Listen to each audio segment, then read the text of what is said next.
নমস্কার বন্ধুরা, তোমরা সবাই কেমন আছো? সময় রান্নাঘরে সবাইকে স্বাগত। আজকে খুব সুন্দর একটা রেসিপি নিয়ে চলে আসছি। আজকে দই পরোটা করব আর তার সঙ্গে ভাজা মশলার আলুর দম থাকবে। এই রেসিপি ভালো লাগলে অবশ্যই তোমরা সাবস্ক্রাইব করবে, লাইক করবে, শেয়ার করবে। চলো বন্ধুরা, তাহলে কি করছি দেখবে। বন্ধুরা, এখানে এই যে শুকনো লঙ্কা শুকনো খোলায় ভেজে নিয়েছি। এখানে আছে ধনে, এখানে আছে গোটা গরম মশলা, জিরে, সবগুলো মশলাই কিন্তু শুকনো খোলায় ভেজে নিয়েছি। আমি বোটাগুলো ফেলে দেব। জিরে গুঁড়ো করে নেব,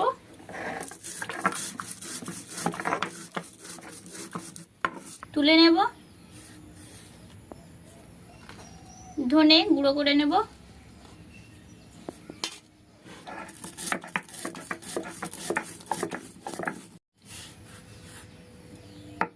তুলে নেব।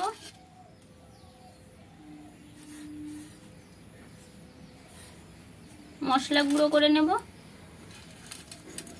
প্রত্যেকটা ভাজা মশলা আমি আলাদা আলাদা করে কিন্তু গুঁড়ো করে নিচ্ছি। আর এই ভাজা মশলার ঘ্রাণটা তো কতটা সুন্দর হয়, আর তা দিয়ে যদি আলুর দম করা হয় তাহলে তো জমে যাবে।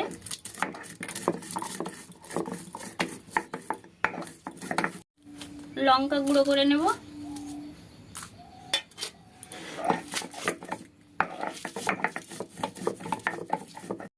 শুকনো লঙ্কা একটু আধ ভাঙা করে গুঁড়ো করে নিয়েছি।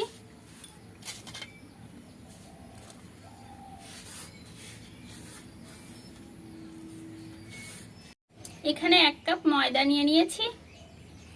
তোমাদের পরিমাণ অনুযায়ী নিয়ে নেবে ময়দাটা। স্বাদ মতো লবণ দিয়ে দেব।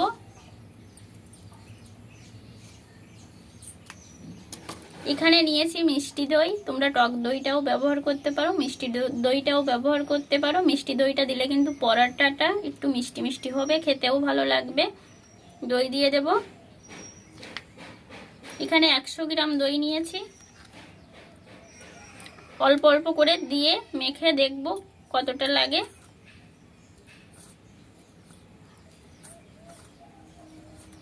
দইটা কম মনে হচ্ছে, দই আরেকটু দিয়ে দেব। 1 চামচের মতো দই আমি কিন্তু রেখে দেব আলুর দমের জন্য, খেতে ভালো লাগবে। খুব সুন্দর করে ময়দাটাকে মেখে নিতে হবে। দেখো বন্ধুরা, দই দিয়ে মেখে নিয়ে কিন্তু এরকম একটা দলা দলা ভাব চলে আসছে। এখন অল্প অল্প জল দিয়ে আমি একটা শক্ত ডো তৈরি করে নেব। খুব বেশি নরম আমি করব না, আর একবারেও জল ঢেলে দেব না। অল্প অল্প জল দেব আর মেখে নেব। সাদা তেল দিয়ে দেব। 2 চামচের মতো সাদা তেল দিয়েছি। মেখে নেব। খুব সুন্দর করে আমি মেখে নিয়েছি। 15 মিনিট ধরে মেখে নিয়েছি। ঢাকা দিয়ে রেখে দেব 20 মিনিটের মতো। এই সময়ের ভিতরে আলুর দমটা রান্না করে নেব। উনুন ধরিয়ে নেব।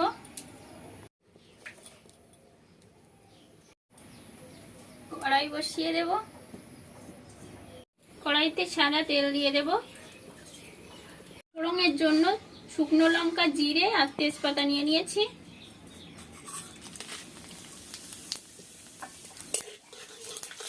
এখানে নিয়ে নিয়েছি একটা বড় সাইজের পেঁয়াজ কুচি।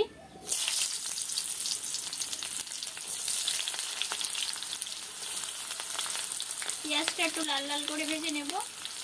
এখানে সিদ্ধ করা আলু নিয়ে নিয়েছি, পিস পিস করে কেটে নিয়েছি।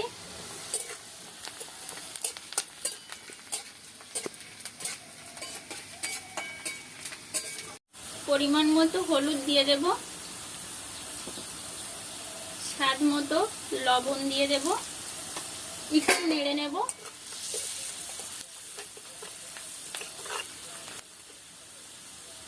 সিদ্ধ করা আলু দিয়ে দেব।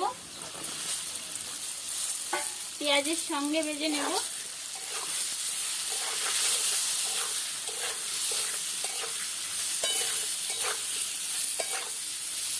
সবগুলো ভাজা মশলা দিয়ে দেব।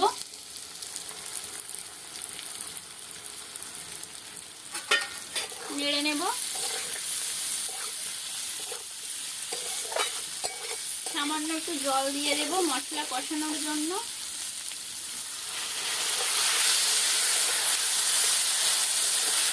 জল দিয়ে দেব।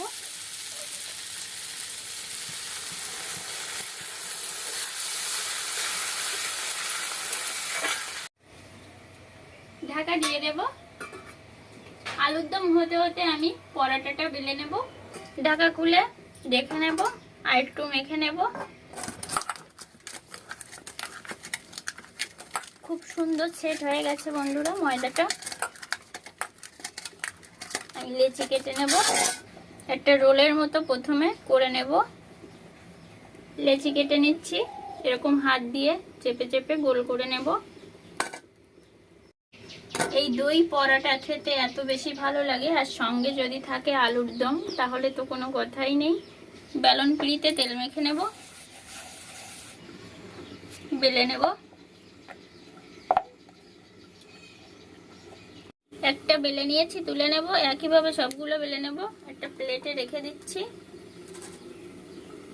একইভাবে তেল দিয়ে সবগুলো বেলে নেব। বন্ধুরা সবগুলো পরোটা আমি বেলে নিয়েছি খুব সুন্দর করে। ঢাকা খুলে আলুর দমটা দেখে নেব।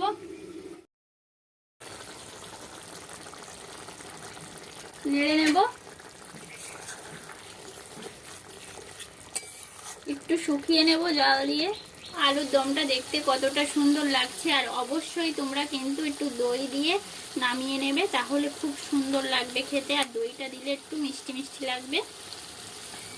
আলুর দমটা আমার রেডি হয়ে গেছে। একটু নাড়িয়ে নেব। বন্ধুরা দেখো কতটা লোভনীয় হয়েছে, দেখলে হয়তো বুঝতে পারছো। নামিয়ে নেব। একটা প্লেটে আমি ঢেলে নিচ্ছি। ধনেপাতা ছড়িয়ে দেব। নামানোর আগেও তোমরা দিয়ে দিতে পারো, কিন্তু আমি নামানোর পরে দিচ্ছি, তাহলে গন্ধটা খুব ভালো থাকবে। পরোটা ভাজার জন্য তাওয়া বসিয়ে দেব। তাওয়ায় দিয়ে দেব তেল।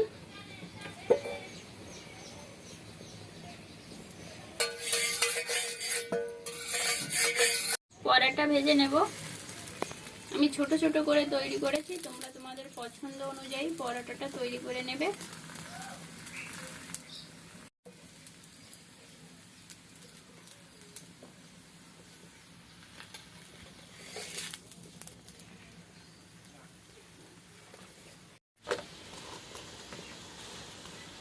পরোটা একটু লাল লাল করে ভেজে নেব।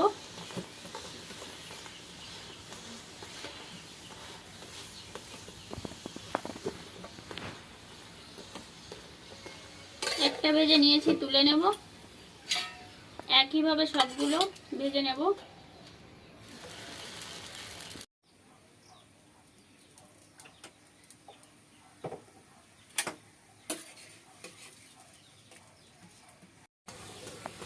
একইভাবে সবগুলো কিন্তু ভেজে নেব।